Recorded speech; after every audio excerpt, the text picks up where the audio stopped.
Episode 16. What is yours and what isn't? Hello, I'm Alexander von der Fellen, and this is the Next Gen Mentor podcast. This series is for you. If you've grown up with family wealth always there in the background, sometimes helpful, sometimes confusing, and often not spoken about directly. And now that wealth is becoming something that you will soon have to relate to, and I'm here to help you prepare to do that. Last time we spoke about one of the more subtle dynamics inside wealthy families and family enterprises, influence without formal power. We saw how credibility, judgment, trust, behavior often shape decisions far more than titles or authority, and why learning to influence thoughtfully is an essential skill for the next generation. And today we continue to explore the human side of the system, that place where things often become fragile. Not because of money, but because of people. And we ask a fundamental question. What actually belongs to you and what does not? Now, that may sound simple at first, but in families with wealth, it rarely is. You see, boundaries inside systems like yours are often unclear, not intentionally. But over time, roles overlap.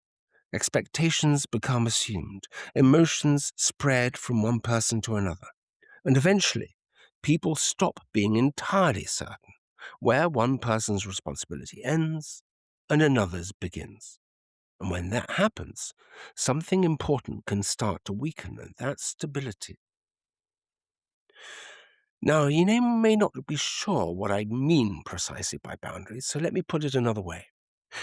Most people hear the word boundary and immediately think of distance, saying no, keeping people out, protecting yourself from others. But that's not really what I'm talking about here. A healthy boundary is not a wall, it's clarity. Clarity about what you're responsible for, clarity about what belongs to someone else, clarity about where your role begins and where it ends. Without that clarity, systems become emotionally blurred, and blurred systems create instability, particularly in wealthy families where relationships, responsibility, money, identity, expectation are all tied closely together. Cast your mind back to session 3, when we were talking about the fact that you're already within a system. The difficulty is that systems don't only shape decisions, they also shape emotions as well. Anxiety moves through them. Pressure moves through them. Expectations move through them. And unless boundaries exist, those things can begin to spread from person to person without anyone properly noticing. I once worked with a German family where 3 generations were involved in a substantial enterprise, and on paper everything looked stable. The business was successful, the structures were sophisticated, advisors were experienced. But underneath, the family was exhausted.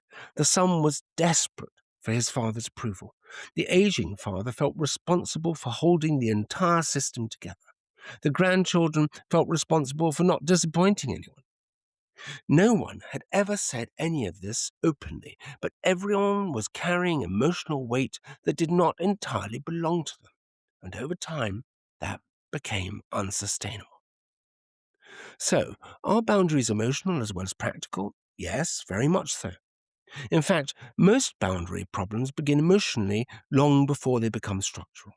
Someone begins carrying responsibility for another person's emotions. Another person starts defining their own value entirely through the family system. Someone feels responsible for fixing tensions that existed long before they arrive.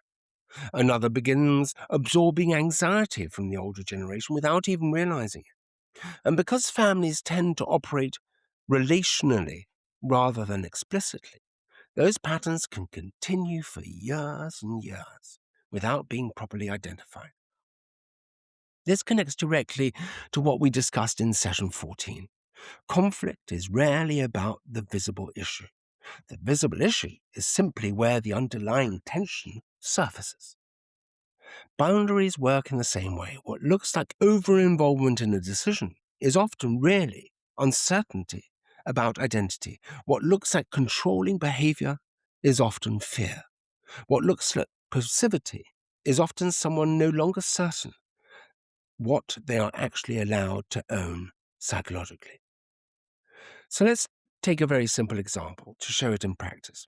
Imagine your parents are anxious about the future of the family business. Nothing dramatic, just uncertainty. Markets changing, pressure increasing, advisors disagreeing. You notice the atmosphere shifting, conversations becoming shorter, more tense, more emotionally loaded.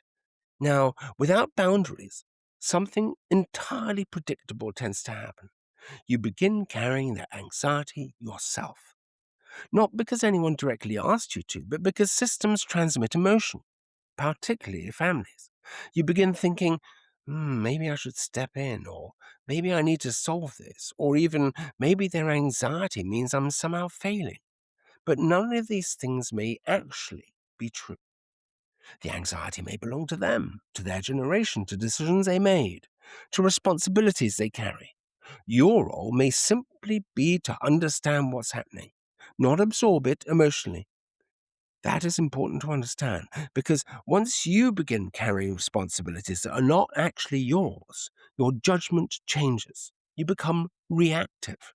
You lose clarity, and eventually you lose your own center of gravity. In session 6, we saw that one of the most important things you can build is a life that can exist alongside the family system, not entirely inside it. Boundaries are what makes that possible. It's very common for you to want distance sometimes, particularly in families where loyalty is highly valued. Distance can easily feel like rejection. Individuality can feel selfish. Boundaries can feel disloyal. But healthy boundaries are not rejection. They are what allow relationships to remain stable over time. Without them, resentment builds quietly. People become emotionally overextended. Expectations become unclear. Responsibility becomes distorted. And eventually, people either collapse inward or pull away. Neither is particularly good. I've seen this happen repeatedly in families where the younger generation are drawn too deeply into emotional dynamics that they are not yet equipped to carry. At first, it appears like closeness, involvement, commitment. But over time, the person loses perspective. Their decisions become shaped more by emotional pressure than judgment. And that, again, creates fragility. Remember from session 11 when we said that families rarely decline suddenly? Decline usually happens through gradual behavioral shift. Poor boundaries create exactly that kind of shift. Small emotional distortions repeated over time. Someone begins managing tensions instead of addressing them. Someone avoids difficult conversations in order to preserve harmony. Someone sacrifices independence to maintain approval. Individually, each choice feels entirely understandable. Together, over time, they create huge instability. One of the most important questions you can ask yourself is how you can tell what's yours to carry. And the answer usually begins with responsibility. What are you actually responsible for? Not emotionally, not symbolically, but in a very practical sense. Your preparation is your responsibility, your behavior, your judgment, your willingness to engage thoughtfully, your own development, your integrity, but you are not responsible for stabilizing every relationship around you.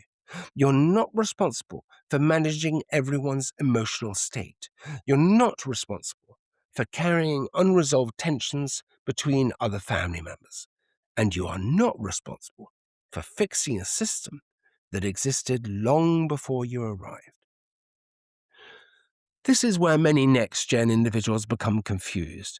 You see, in systems with strong emotional gravity, responsibility easily becomes blurred with emotional obligation. Someone older is anxious, so you feel responsible for reducing their anxiety. Someone is disappointed, so you feel responsible for repairing their emotions. Someone is uncertain about succession, so you feel responsible for creating clarity for everyone. But emotional absorption is not leadership. In fact, the opposite is often true. The more emotionally entangled you become, the less stable your judgment tends to be. In session 8, I think, we saw how risk is behavioral. Well, boundaries are behavioral too. They shape how you respond under pressure, whether you remain grounded, whether you can still think clearly when emotions rise around you. And that is where stability actually begins, in remaining properly positioned within the system. There will also be times when you feel pulled in different directions by different people, and that tension will probably increase as your role becomes more visible. One family member may want you more involved, another may prefer distance. One may see you as a future, and another may still see you as inexperienced. Advisors may pull in one direction, parents in another, siblings somewhere else entirely. And if you do not have clear internal boundaries, you will begin adjusting yourself constantly in response to everyone around you. Over time, that becomes exhausting. This is why identity matters so much. Remember session 4? If you do not define who you are within the system will define it for you. Boundaries protect that identity whilst it is still forming. Without them, something else happens.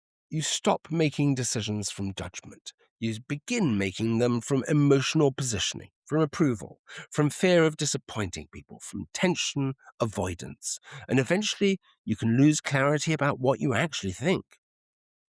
One of the clearest signs that boundaries are weakening is when someone becomes unable to separate another person's emotions from their own decision making.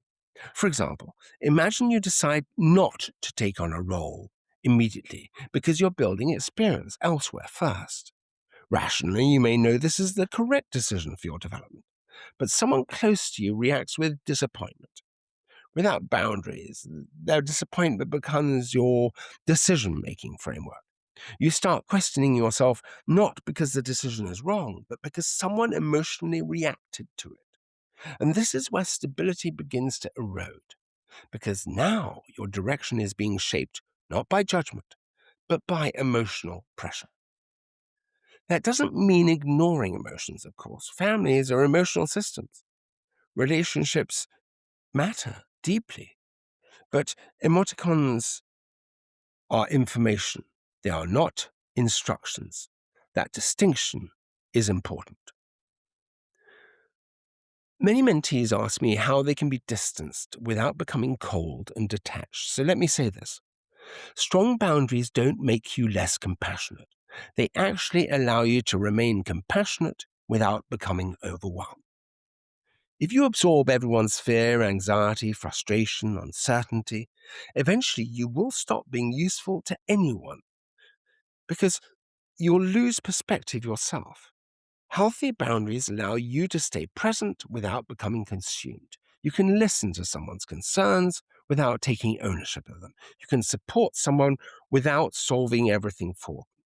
You can disagree without withdrawing emotionally. You can step back from a role without rejecting the family itself. That's maturity, and it becomes increasingly important as your visibility inside the system grows. There's also another layer here that becomes more visible over time. Families often confuse closeness with health, but closeness without boundaries can become dependency. Everyone becomes emotionally reactive to everyone else. Decisions become harder because emotions spread instantly across the system. One person's anxiety can destabilize everyone. One disagreement can affect every relationship. One transition can create widespread uncertainty. Systems like that may appear close from the outside, but internally they're often fragile. Healthy systems are different. People remain connected, loyal, supportive, but they're also differentiated.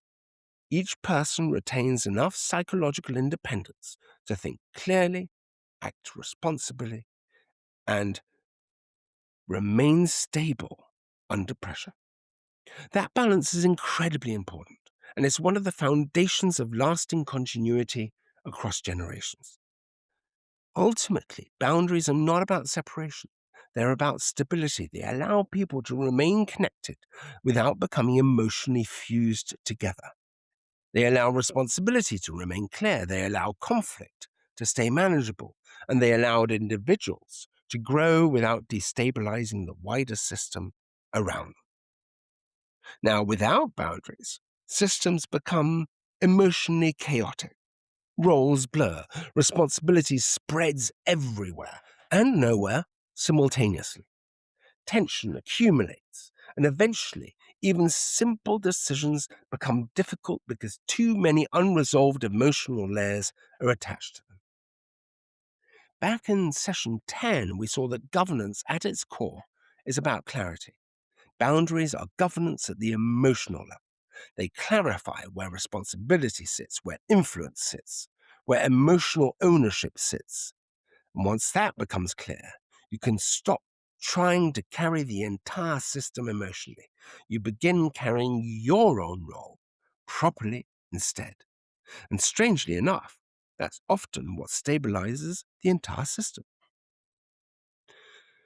There is another reason that boundaries matter so much in families like yours, and that is that without them, people slowly lose the ability to distinguish between support and control. At first, this distinction can be very difficult to see, because control rarely presents itself aggressively inside sophisticated systems. It usually appears in much softer forms: advice, concern, guidance, protection, experience being offered, help being provided, and often those things are genuine. But over time, support begins to shape direction so heavily that independent judgment can start to weaken. Someone else's preferences slowly become your framework for decision making, not because you're being forced, but because emotional gravity inside the system is strong. You may find yourself adjusting decisions before anyone has even expressed an opinion, anticipating reactions, avoiding disappointment, moving towards what feels acceptable rather than what you actually think. And eventually, if that pattern continues long enough, it becomes difficult to separate your own judgment from the expectations surrounding you. This is one of the less well-known dangers within wealthy families, because externally everything may still appear harmonious, cooperative, stable, but internally individuality has begun to erode. In session 13, we saw that comfortable advice often feels easier in the short term because it reduces tension. Weak boundaries work similarly. Weak boundaries reduce immediate tension by avoiding friction, but by adapting, by smoothing things over emotionally. But over time, the cost becomes very high, because every time you move away from your own judgment in order to stabilize the emotions around you and weaken your own core slightly.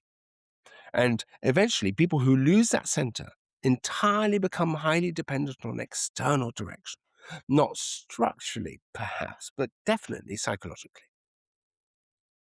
You might already do this. Most people do, particularly at your stage.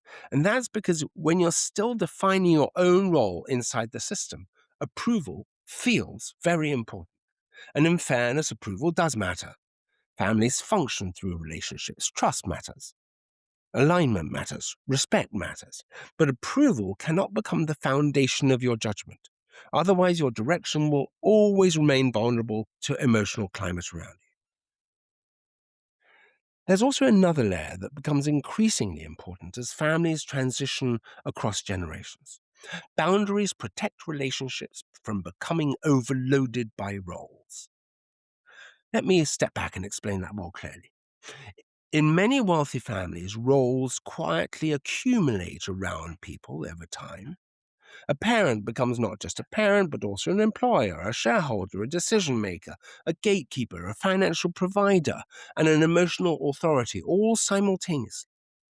A sibling becomes not just a sibling, but also a business partner, co-trustee, competitor, representative of a particular branch of the family.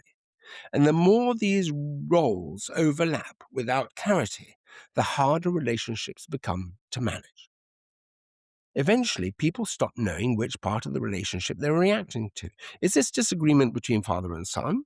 Or chairman and successor? Is this tension between siblings or shareholders? Is this concern emotional or operational? Without boundaries between roles, everything merges together emotionally. And when that happens, conflict becomes incredibly difficult to resolve because every discussion begins carrying multiple meanings at once. Thinking back, we saw this already in session 14. What appears to be conflict about structure is often conflict about something else: identity, recognition, control. Poor boundaries intensify exactly that process. One disagreement suddenly feels existential because too many emotional layers are attached to it simultaneously. This is why strong governance systems often try to separate roles, not because families should become cold or corporate, but because relationships need protection from structural overload. For example, some families create separate spaces for operational discussions and family discussions. Others define clearly when someone is speaking as a shareholder and as someone who is speaking as a family member. Some establish clearer expectations around involvement and authority.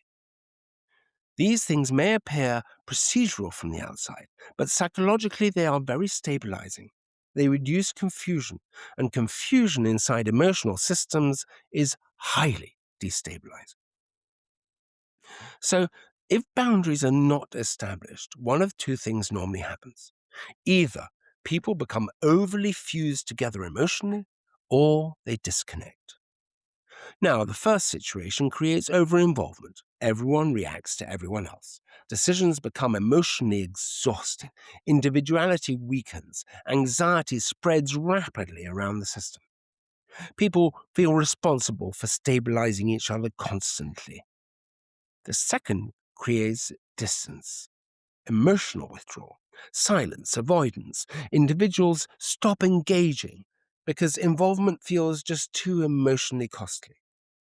Interestingly, families often move between these two states repeatedly: periods of intense emotional involvement, followed by periods of distance and disengagement. Healthy systems sit somewhere between the two, connected but differentiated, supportive but clear, emotionally close but psychologically separate enough that individuals can still think independently. This is one reason why some families appear highly functional externally, while internally people feel exhausted. The system may still be operating structurally, but emotionally there are no clear boundaries anymore. One person carries everyone's anxiety. Another involves absorbing all the conflict. Another becomes responsible for maintaining harmony. Another withdraws entirely. And because these patterns develop over time, they often become somehow normalized.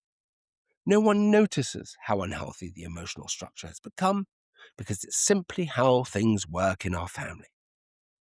Remember again from session 3 that systems become invisible to the people inside them. Boundaries are often like that too. You only fully notice them once they're missing. You may also notice something else, and that's that boundaries affect how power operates inside systems. Where boundaries are weak, influence often becomes indirect. Emotional pressure replaces clarity. Expectations remain implied rather than stated openly. Decisions become psychologically difficult to challenge because disagreement feels emotionally threatening. In systems with healthier boundaries, influence becomes clearer. Expectations can be discussed directly. Disagreement does not automatically threaten belonging. Individuals can contribute independently without destabilizing relationships, and that distinction matters enormously across generations. Eventually, you will not simply inherit assets or structures. You will inherit emotional patterns too, and those patterns remain unconscious. If they do that, they repeat themselves automatically. Session 11 made clear that behavioral patterns compound over time. Boundaries operate exactly the same way. Weak boundaries create repeated emotional distortions across generations. Children learn to absorb tension rather than discuss it. Approval becomes linked to compliance. Silence becomes associated with stability. Emotional discomfort becomes avoided rather than processed. And eventually, the entire system comes crashing down because too much energy is spent managing emotions indirectly rather than addressing things clearly. This is why boundaries are not just personal, they're intergenerational. Strong boundaries create healthier succession. And in many ways, boundaries sit underneath almost everything we've discussed throughout this series. Because without them, systems drift. With them, systems become more stable, more resilient, and more capable of adapting. There's one final aspect of boundaries that becomes increasingly important as your role will mature, and that is the relationship between boundaries and self-respect. You see, ultimately, boundaries are not only about managing others. They're also about how seriously you take your own judgment, your own emotional stability, and your own development. If you're consistently abandoning your own judgment in order to reduce tension around you, something inside you will gradually weaken. You will stop trusting yourself. And once that happens, you will become increasingly dependent on external resources, financial and external direction, and external emotional approval in order to feel stable. That is not maturity. It's emotional dependency hidden inside sophistication. Real maturity looks a lot calmer than that. And when even one person inside a complex system develops that kind of groundedness, something really can begin to change around them. Now, throughout this session, we've looked at how emotional responsibility can quietly become confused with practical responsibility, how approval can begin to replace judgment, how support can gradually become control, and how, without clear boundaries, entire family systems can become emotionally fused together in ways that create fragility rather than strength. We also saw that boundaries aren't cold. They're not rejection, and they're not distance for its own sake. Healthy boundaries allow you to remain close, just without becoming consumed. Loyal, just without becoming dependent. Compassionate, just without losing perspective. They allow relationships to breathe. And perhaps that is where real continuity begins. Not simply in preserving wealth, structure, or influence, but in creating a system where people can remain connected to one another without losing themselves in the process. Once you understand what's truly yours to carry, you can also begin to understand what is not. And that clarity changes the way you relate to almost everything around you. Join me next time to look at who is actually on your side, the difference between advisors, service providers, and fiduciaries, where conflicts of interest exist, and how trust is built properly over time. And until then, I am Alexander von der Fan.